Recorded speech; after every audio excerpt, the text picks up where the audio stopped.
Good afternoon all of you my dear friends. मैं नरेंद्र आपके अपने यूट्यूब चैनल पर मैथ में नरेंद्र पर आपका बहुत बहुत आभार स्वागत करता हूँ। आज तक हमने परसेंटेज क्लास 19 कर चुके हैं और आज क्लास 20 को स्टार्ट करते हैं। इस क्लास में हमारा परसेंटेज का टॉपिक लगभग खत्म हो गया है, हो जाएगा। और आगे को और कौन सा चैप्टर लेके आना है उसके लिए आपको कमेंट सेक्शन में बताना है कौन सा टॉपिक आपको स्टार्ट करना है। आज हम परसेंटेज टॉपिक को खत्म कर देंगे इसी क्लास में। इस क्लास को स्टार्ट करते हैं। इस क्वेश्चन जो क्वेश्चन आपको दिखाई दे रहा है इस क्वेश्चन से हम स्टार्ट करेंगे। इस क्वेश्चन में क्या दिया हुआ है, a man spends 75% of his income increase by 20% and his expenditure also increase by 10%। Find the percentage increase in his saving. यानी कोई व्यक्ति अपनी आय का कितना प्रतिशत खर्च करता है, 75% भाग खर्च करता है। उसकी आय यदि 20% बढ़ जाती है और खर्च में 10% की वृद्धि हो जाती है। ये तो बताया क्वेश्चन के अंदर कि his income increase by 20% and his expenditure also increase by 10%। ये तो बताया है कि यदि उनका आय में 20% की वृद्धि हो जाती है और खर्च में 10% की बढ़ जाए, तब आगे पूछा find the percentage increase in his saving. तो क्या बताना है हमें, बताइए उसकी बचत में कितने प्रतिशत की वृद्धि हुई। ये तो क्वेश्चन पूछा है। मान लेते हैं कोई व्यक्ति, उसकी इनकम कितनी है, इनकम 100 रुपये है। इनकम कितनी है, 100 रुपये है।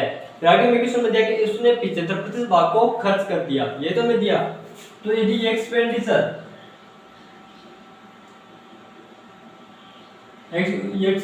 क्या है, इसने कितना माना था पहले, 100 रुपये उसकी इनकम है, तो उसमें से उसने 75% यानी 75 रुपये खर्च कर दिए। तब उनके पास सेविंग कितनी हुई, उनकी इनकम थी कितनी, 100 रुपये, उसमें से 75 खर्च कर दिया, तब उनकी सेविंग कितनी बची, 25 रुपये। ये तो बची। फिर आगे भी क्वेश्चन में कह रहा है कि हिज इनकम इंक्रीज बाय 20%। यदि उसकी आय को 20% बढ़ा दिया जाए, पहले उसकी इनकम कितनी थी, हमने मानी 100 रुपये है, अब उसके इंक्रीज 20% बढ़ा दिया जाए, कितनी, 20। तो 20 बढ़ा देने पे क्या प्राप्त होगी, 20 बढ़ा देने पे कितनी प्राप्त होगी, 120। पहले उनकी उसकी कितनी थी, 100। जब क्वेश्चन में दिया कि यदि उसकी आय को 20% बढ़ा दिया जाए, तो 100 में से 20% बढ़ाने पे कितनी हो जाएगी, 120 हो जाएगी। आगे क्वेश्चन में क्या दिया जाता है कि और खर्च में भी 10% बढ़ जाता है। आगे दिया and his expenditure also increase by 10%। यदि उसका खर्च भी 10% बढ़ा दिया जाए, खर्च को कितना बढ़ा दिया जाए, प्लस 10%, तो 75 का 10% कितना होता है, 7.5। 75 का 10% कितना होता है, 7.5। 75 में 7.5 ऐड करने पे क्या प्राप्त होता है, 5 2 और 8 कितना होगा, 82.8। ये तो होगा 82.8। ये तो क्वेश्चन बताया कि यदि एक्सपेंडिचर को 10% बढ़ा दिया जाए, 10% बढ़ाने पे कितना प्राप्त होगा, 7.5।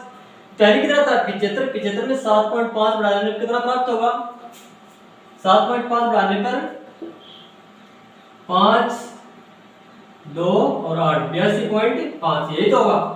अब आगे में क्वेश्चन पूछा है कि बताइए उसकी बचत में कितने प्रतिशत की वृद्धि हुई। पहले उनकी आय कितनी थी, 100, फिर कितनी हो गई, 20% बढ़ाने पर 120। एक्सपेंडिचर पहले कितना था, 75, जबकि 10% बढ़ाने पर कितना होगा, 82.5।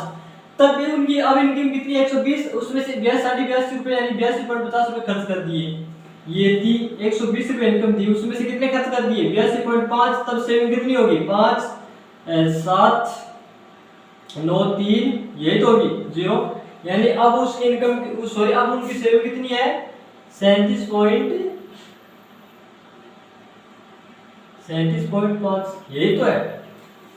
ये तो क्वेश्चन पूछा है कि पहले उसकी इनकम 100 रुपए थी, उसमें से खर्च 75 कटा था, तब उनकी सेविंग 25 थी। फिर क्या क्या है कि उसकी इनकम 20% बढ़ जाती है। यदि 20% बढ़ जाने पर क्या होगी, 120। 75 में कहता है कि उसका एक्सपेंडिचर 10% बढ़ जाता है, तो उसका कितना होगा, 82 यानी 82.50 रुपए, 82.5 पैसे। तब सेविंग पहले 25 रुपए थी, अब उसकी सेविंग बढ़ कितनी हो गई, 37 रुपए 50 पैसे। ये तो हुई। तब आगे में क्वेश्चन पूछा है कि find the percentage increase in his saving. तो बताइए उसकी बचत में कितने प्रतिशत की वृद्धि हुई, कितनी वृद्धि हुई, पहले कितनी थी, 25 की, अब इतनी हो गई 37.5। ये हुई ना पहले, तो 37.5 कितने की वृद्धि हुई, 37.5 25 12.5 यानी कितने की वृद्धि हुई? 12.5 की वृद्धि हुई। 12.50 की वृद्धि किस पर हुई? 25 पर। ये तो भी पूछा है कि उसकी बताइए कि उसके बचत में प्रतिशत परिवर्तन कितना होता है। तो 25 पर वृद्धि किसकी हुई? 12.5 की। तो 12.5 की यानी 12 इक्वल में 12.50 बटे किस पर? 25 पर हुई। प्रतिशत के लिए क्या लगाते हैं? इंटू में 100 लगाते हैं। ये तो लगाते हैं। ये पॉइंट आने के लिए यहाँ पे 0 लगाते हैं। Point cancer. ये तो 25 को काटने पर 10, ये 25 को 100, 4 2 दूनी 4 2 पंजो 10, ये तो होता है। ये उसको 5 से काटने पर कितना प्राप्त होता है? 5 दूनी 10, 2 पंजम 25। तो इक्वल में क्या प्राप्त होगा? 25 गुणा 2 इक्वल टू कितने प्रतिशत की वृद्धि हुई? 50% की वृद्धि हुई। ये तो मैं किसने पूछा था कि कितने प्रतिशत की वृद्धि होगी? 50% की वृद्धि होगी। 25 12.5 की वृद्धि हुई बटे 25 इंटू 100। इसको पॉइंट उठाने के लिए क्या कहते हैं? 0। काटने पे क्या प्राप्त होता है?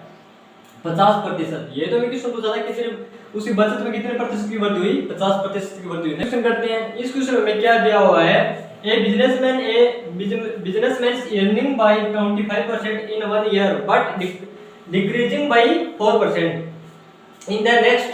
Going by this partner, after 5 years his total earning would be Rs 72,000. What is the present earning? हमें क्वेश्चन में ये तो पूछा है किसी व्यापारी की आय एक वर्ष में 25% बढ़ जाती है और वो अगले वर्ष क्या होती है? वो 4% घट जाती है। Decreasing by 4%। ये तो बोला है कि 4% घट जाती है। इस प्रकार 5 वर्ष पश्चात उसकी कुल आय 72,000 रुपए होगी तो उसकी वर्तमान आय ज्ञात कीजिए।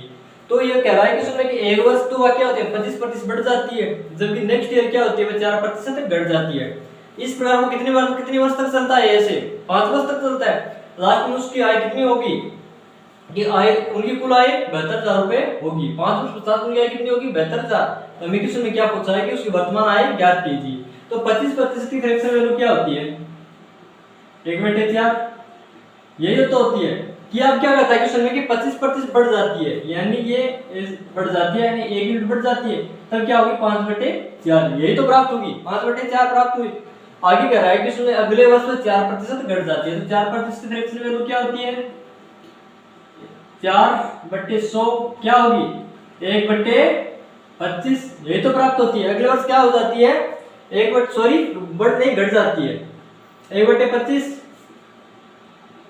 तो 1 घटाने कितना प्राप्त होता है? 24/25। यही तो क्वेश्चन बोल रहा है कि किसी व्यापारी की आय एक वर्ष में 25% बढ़ जाती है और उसके पश्चात अगले वर्ष में कितने होते हैं? 4% घट जाती है। इस प्रकार 5 वर्ष पश्चात उसकी कुल आय 72,000 रुपए होगी तो उसकी वर्तमान आय ज्ञात कीजिए। हमें किसने पूछा है? मान लेते हैं उसकी प्रेजेंट अर्निंग क्या है? आय क्या है? एक्स है। प्रेजेंट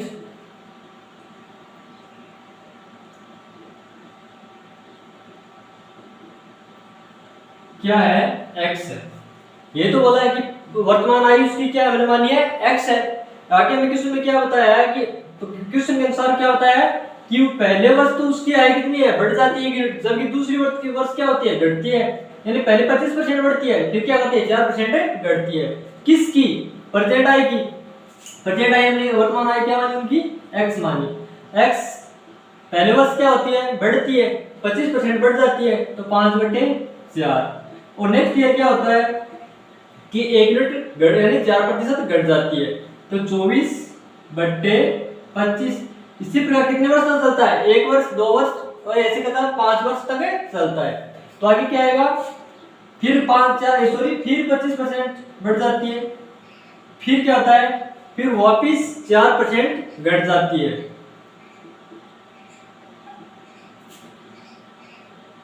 क्या होता है? फिर घट जाती है। फिर 1 वर्ष क्या होता है? पहले वर्ष यानी कि 25% बढ़ जाती है, जबकि नेक्स्ट ईयर 4% घट जाती है। फिर इसी बात थर्ड ईयर ओजू 25% बढ़ जाती है, फिर 4% घट जाते हैं। इस प्रकार कितनी बार होता है? 5 बार। 5 वर्ष तक ऐसे चलता है। फिर नेक्स्ट ईयर क्या होता है? वापिस क्या होती है? 25% बढ़ जाती है।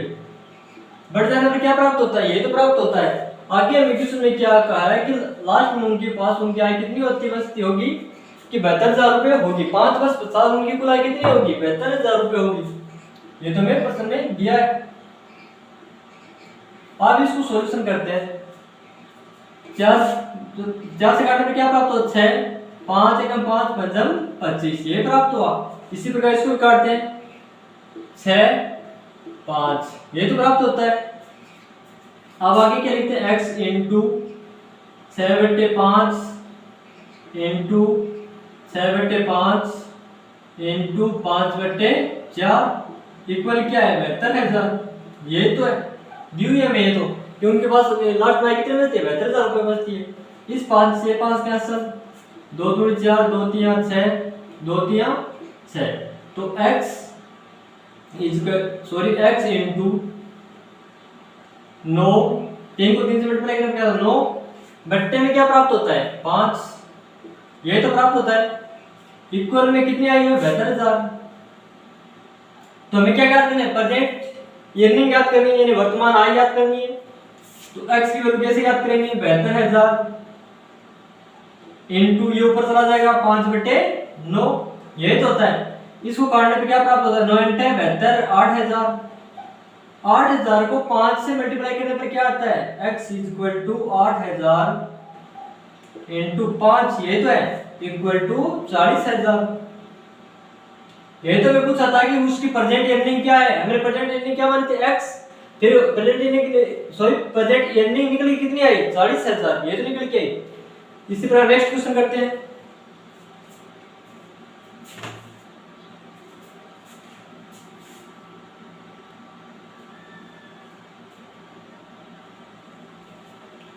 इस क्वेश्चन में क्या दिया हुआ है कि प्याज का मूल्य 24 रुपए प्रति किग्रा से 36 रुपए प्रति किग्रा हो जाता है। ये तो हमें क्वेश्चन में दिया है। तो एक गृहिणी को प्याज की खपत में कितने प्रतिशत की कमी कर देनी चाहिए ताकि क्या वह समान रहे? ये तो पूछा है कि उसका व्यय समान रहे, उसे खर्च में कितने प्रतिशत एक्सपेंडिचर में कमी करनी चाहिए, ये तो हमें पूछा है। नेक्स्ट क्वेश्चन में इसमें दिया है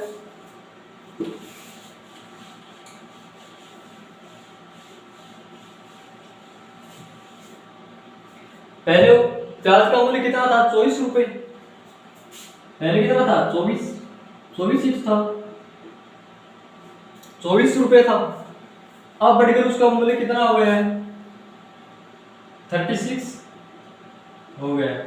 पहले प्याज का मूल्य कितना था? 24 रुपए, जबकि अब बढ़कर कितना हो गया? 36 रुपए। अब किस में कहा गया है कि यदि प्याज का मूल्य 24 रुपए प्रति किग्रा से 36 रुपए प्रति किग्रा हो जाता है, 24 रुपए से कितना हो गया? 36 रुपए हो गया।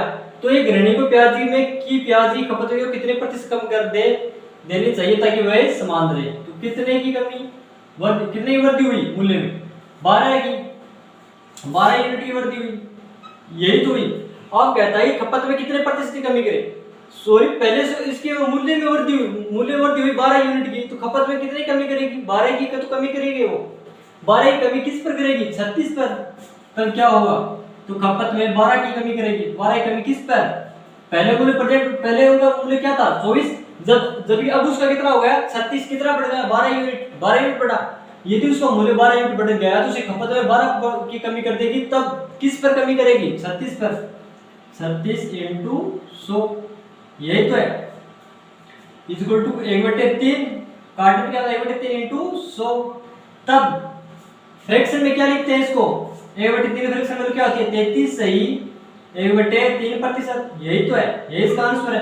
तो मैं क्वेश्चन में यही पूछा था, यदि प्याज का मूल्य 24 रुपए प्रति किग्रा से 36 रुपए प्रति किग्रा हो जाता है तो एक गृहिणी को प्याज की खपत में कितने प्रतिशत कम कर देनी चाहिए ताकि वह समान रहे? तो 33 से 1/3% की कमी करनी चाहिए। किसमें? वह समान रहे। खपत में कितने कमी करेगी? 33 से 1/3% की।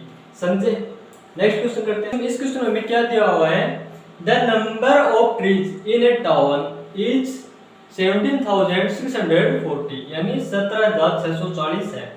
कि टाउन मतलब एक कस्बे या शहर में, यानी एक शहर में पेड़ों की संख्या 17,000 कितनी है? 640 है। If the number of trees increase annually at the rate of 5%, then how many trees were there 2 years ago? यानी यदि पेड़ों की संख्या 5% की वार्षिक दर से वृद्धि होती है तो 2 वर्ष पहले पेड़ों की संख्या क्या थी? हमें ये तो क्वेश्चन पूछा है कि एक शहर में पेड़ों की संख्या कितनी है, 17,640 है। यदि पेड़ों की संख्या 5% वार्षिक दर से वृद्धि होती है, यदि पेड़ों की संख्या यानी 5% वार्षिक दर से बढ़ते हैं हर ईयर, तो 2 वर्ष पहले पेड़ों की संख्या क्या थी? तो 5% करेक्शन वैल्यू क्या होती है? पहले तो ये देखो 5/100 ये तो होती है इक्वल टू 1 कितनी 20। तो यानी पहले 1 यूनिट की क्या होती है, हर ईयर 1 यूनिट की वृद्धि होती है, वृद्धि होती है। ये तो क्या 5% की वृद्धि होती है। तो पहले मान लेते हैं, पहले क्या दिया क्वेश्चन में कि पहले वर्ष हैज ईयर कितने थे? 20 थे, ठीक है। तो 20 से वृद्धि होगी, कितनी वृद्धि हुई? 1 यूनिट की, तो कितने हो गए 21। हर वर्ष कितनी वृद्धि होती है? 5% की। ये कितने वर्ष तक होता है? 2 वर्ष। 2 वर्ष के लिए तो पूछा कि 2 वर्ष पहले पेड़ों की संख्या क्या थी, ये तो हमें पूछा है। तो पहले वर्ष 20 थे, 20 यूनिट से कितनी वृद्धि हुई? 1 यूनिट की, तो तब कितना होगा 21। इसी प्रकार नेक्स्ट वर्ष में यही होता है कि 5% की वृद्धि होती है, तो 20 से कितना हो गया 21। तब क्या करते हैं, इसको इससे मल्टीप्लाई करते हैं, इसको इससे मल्टीप्लाई करते हैं, कितना आता है 400। 21 का वर्ग कितना होता है 441, यही तो होता है, यही तो होता है ना। तो हमें अब किस आगे क्यों दिया हुआ है कि एक शहर में पेड़ों की संख्या 17,640 है। कब है? प्रेजेंट और वर्तमान में। वर्तमान क्या है, बढ़कर कितनी हो जाए 5% की वृद्धि होती है हर वर्ष। तो यही तो पूछा कि अभी तो क्या है, प्रेजेंट तो यही है 441, ये तो 2 साल पहले की बात है। तो अब उसकी कितने साल से क्या हो जाती है, हमने हमारा प्राप्त है 441। जब हमें क्वेश्चन में दिया है कि 2 वर्ष, तो अब उसमें प्रोजेक्ट में 17,640 पेड़ हैं, ये तो दिया है। जबकि 441 दिया हुआ है, हमारा कितना है 441 फ्रैक्शन वैल्यू के हिसाब से। लेकिन क्वेश्चन में दिया है कि वो पेड़ों की प्रेजेंट में कितनी संख्या है 17,640 है। तब एक यूनिट की वैल्यू कितनी होगी?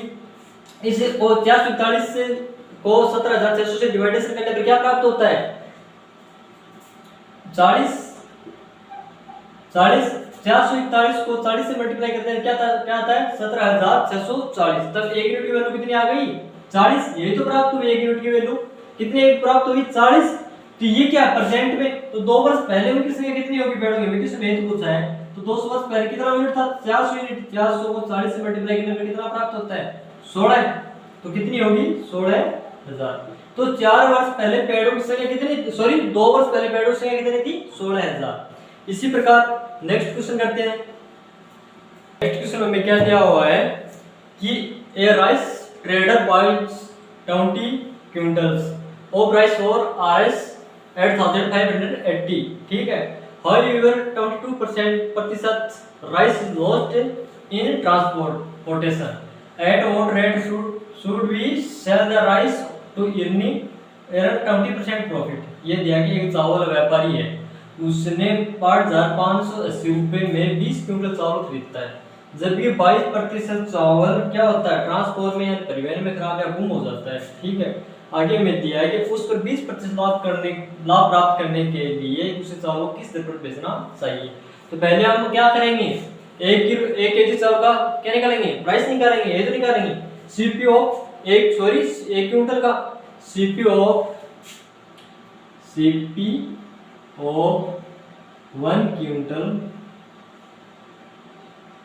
क्विंटल ये है ना, क्विंटल को तो निकालना है, quintal rice CPO 1 quintal rice यानी 1 क्विंटल चावल का हमें पहले क्या करते हैं मूल्य निकालते हैं। किस पे निकालेंगे, इसमें दिया है कि चावल व्यापारी 8,580 रुपए में 20 क्विंटल चावल खरीदता है, कितने में 8,580 रुपए में। कितना चावल खरीदता है वो 20 क्विंटल खरीदता है, ठीक। कितने में 8,540 में 20 क्विंटल चावल खरीदता है। तो 1 क्विंटल के लिए क्या करते हैं बट फॉर्म में लिखते हैं, फिर भाग देने पर 1 क्विंटल निकालते हैं। तो आगे हमें क्या दिया है कि उसमें से 22% क्या होते हैं चावल खराब हो जाते हैं। तो टोटल चावल कितने प्रतिशत है 100%, उसमें से 22% क्या हो जाते हैं खराब हो जाते हैं। ये तो दिया है कि जब भी 22% चावल परिवहन में खराब या गुम हो जाते हैं, तो 100 में से 22% खराब हो जाए या गुम हो जाने पर कितना प्राप्त होता है 78, ये तो हमारा प्राप्त होता है। तब हमारे वैल्यू क्या निकल के आती है, इससे ये कैंसल, ठीक है, इस काटने पे क्या प्राप्त होता है, 2 चुकू 8, 2 दूनी 4, 1 2 9 18, ये तो प्राप्त होता है। या फिर इस काटने पे क्या प्राप्त होता है, 2 से 50, ये 2 से काटने पे कितना प्राप्त होता है, 3 39, ये तो प्राप्त होता है। अब आगे हम क्या करते हैं,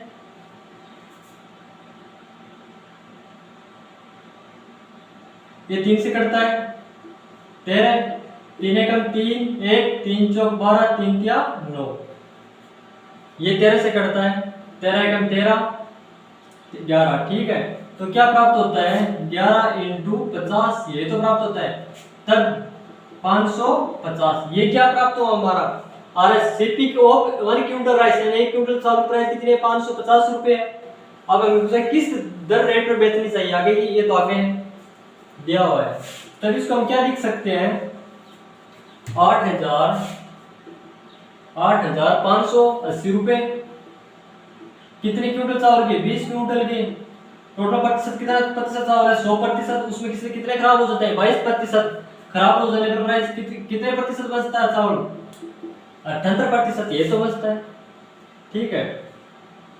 सोल्व करने पर क्या प्राप्त होता है, RS 550 रुपए, ये चावल की क्या है, क्विंटल चावल प्राइस। जबकि आगे में क्वेश्चन में क्या दिया हुआ है, उस पर 20% लाभ प्राप्त करने के लिए किस दर पर चावल को बेचना चाहिए, at what rate should be sell the rice to earn 20% profit, यानी 20% लाभ प्राप्त करने के लिए चावल को किस मूल्य पर बेचना चाहिए, इक्वल में 11 गुणे 500, सॉरी ये तो प्राप्त होता है 11 550 प्राप्त हुआ 550, ये क्या है, सीपीओ RS। अब कहता है कि समय के आगे कि उससे पर 20% लाभ प्राप्त करने के लिए किस दर पर चावल को बेचना चाहिए, किस दर पर बेचना चाहिए, एसपी, बात क्या कर रहा है, एसपी की 1 क्विंटल राइस की, एसपी ऑफ 1 क्विंटल राइस, क्या प्राप्त करने के लिए, 20% प्रॉफिट करने के लिए।